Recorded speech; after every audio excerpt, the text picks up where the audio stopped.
For about 3 years now, I've been on this cycling journey to get better on the bike and also lose some weight. And let's be honest, my training was always far from perfect, but I was consistent enough to see progress on a yearly basis. Now, throughout the last couple of years, I was lucky enough to avoid sickness and injury. But 2 months ago, my luck ran out. In 2025, I've basically been sick more days than I was healthy. Now, to be clear, I am okay again, but I can feel I've lost fitness along the way. So yeah, it's time to start rebuilding. So, I'm back on the bike, back on Zwift. I gotta be honest, I'm a little bit stressed to find out how much fitness I've lost throughout my sickness, but I hope it's not too much. But of course, today is day 1, so this won't be the most serious ride. I'm starting at recovery tempo, might dip my toes in a bit of zone 2, but not too much more than that.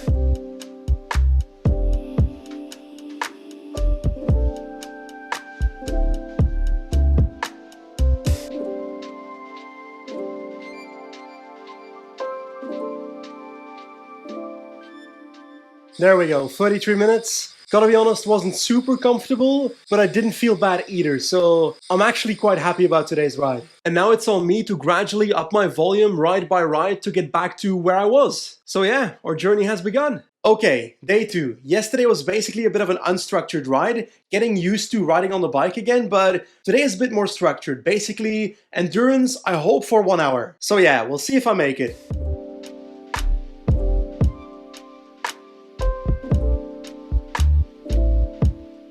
Now, obviously, I'm worse than what I was before my sickness, so I had to reduce my FTP setting on Zwift, which is what the power zones of my workouts are calculated on, by about 15 watts. I still think that might not have been enough because I've actually been suffering in this ride. Also, full disclosure, I'm actually still on medication for Eustachian tube disorder in my ear, and ironically, it's actually a doping product. But I'll be honest, the only effects I've been feeling over the last couple of days is hyperactiveness, which leads to bad sleep, and very sore thighs for some reason. So yeah, I got a feeling it ain't gonna help me on the bike much. There we go, 3, 2, 1, and we're done for today. Like, I was suffering more than I should during an endurance ride, but the most important takeaway for today is that I finished a 1 hour ride, and that's exactly what I needed. By the way, I am slowly contemplating to maybe do an FTP test later in the week to have a benchmark at the start of this back to fitness journey. But hey, that's for later in the week. So, time for day 3, once again endurance ride, nothing too crazy. Like, I can imagine these zone 2 rides probably aren't the most entertaining to watch, but it's exactly what I need to get myself back to level.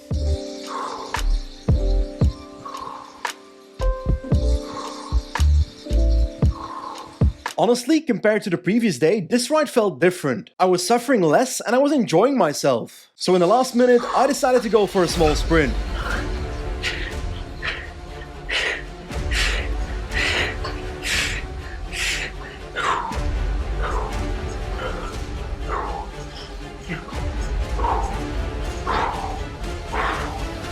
Woo! Green jersey!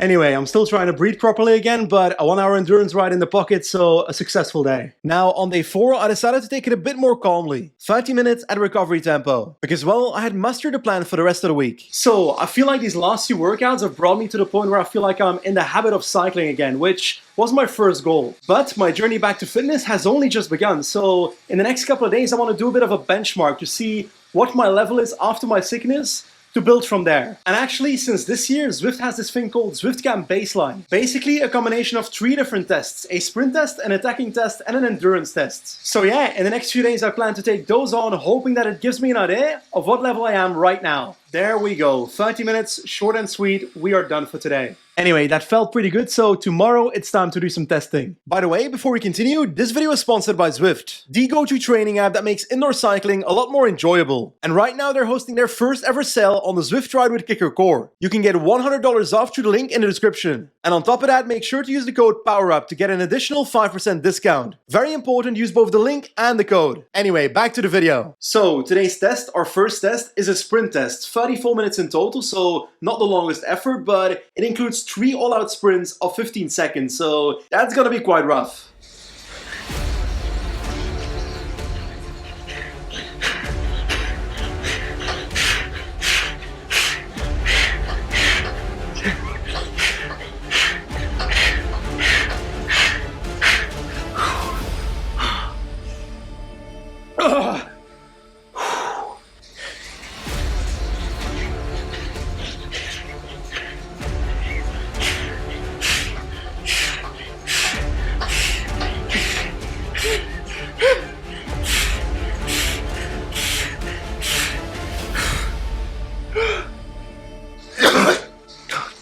How's your posture looking?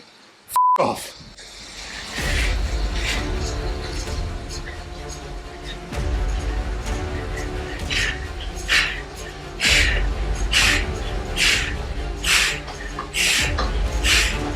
I'm done for it. Ah, I am so cooked. Completely cooked.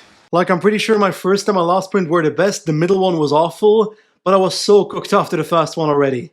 I'm curious to see the watts. Now, to properly analyze my power data, it's important to compare it to what I was able to perform before my sickness. And in 2024, my personal best was 1000 watts for 15 seconds, with a peak of 1379 watts. Today, my best sprint was about 14-15% lower, 862 watts for 15 seconds, with a peak of 1176 watts. But next to having lost some fitness, there's also other factors playing into this, because it's been so long that I've done an all-out sprint on Zwift that I wasn't sure what gear to sprint in. And instead of simply smashing pedals, I was thinking a bit too much. So I think that if I get used to sprinting again, I'll get back to my old power pretty quickly. Anyway, time for the next test. Next up is the attacking test, and I gotta say, I'm actually terrified of this one. Like, I've never been a fan of a 1-minute effort, and I gotta do it all out twice today. Anyway, let's hope I survive.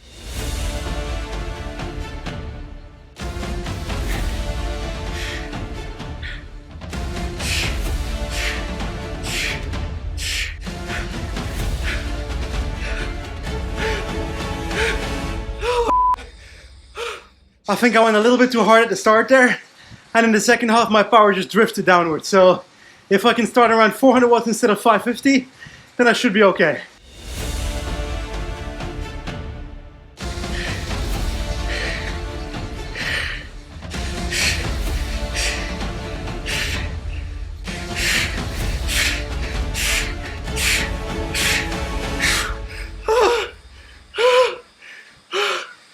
Oh, that was so tough. So incredibly hard, first of all, to pace, but also to just hold on until the minute has passed, because, man, I was suffering. Like, a couple of months ago, I tried to beat my 1-minute power by simply launching an all-out sprint and holding on for a full minute. That was torture. The result was 565 watts for a minute, which is still my personal best. Now today I went for a completely different pacing plan, actually pacing my minute according to what I think I can do. And today's result was about 10% lower, 507 watts for a minute. But I gotta say, so far these tests are quite motivating, because with a couple of weeks training, I should be able to hit my PBs. That being said, our next benchmark test is by far the most important. Okay, today's the big day, basically an endurance test up the grade. A climb on Zwift, 3.6 kilometers, 8.7%, pretty damn steep, but it's basically an FTP test. Now for context, the last time I did this climb, I did about 262 watts for about 23 minutes, so I don't expect to beat that today. But hopefully we can get as close as possible. 3, 2, 1, let's go.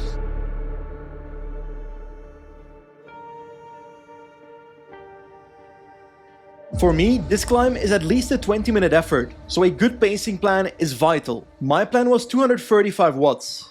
But spoilers, a pacing plan is only useful if you actually follow it. For some reason, my brain decided let's go for 255.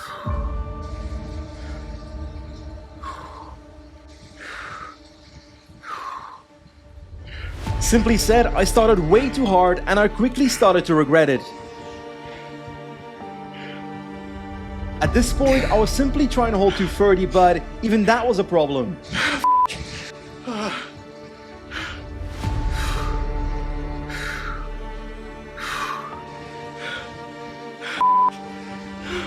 And 70% into my FTP test, I paid the price.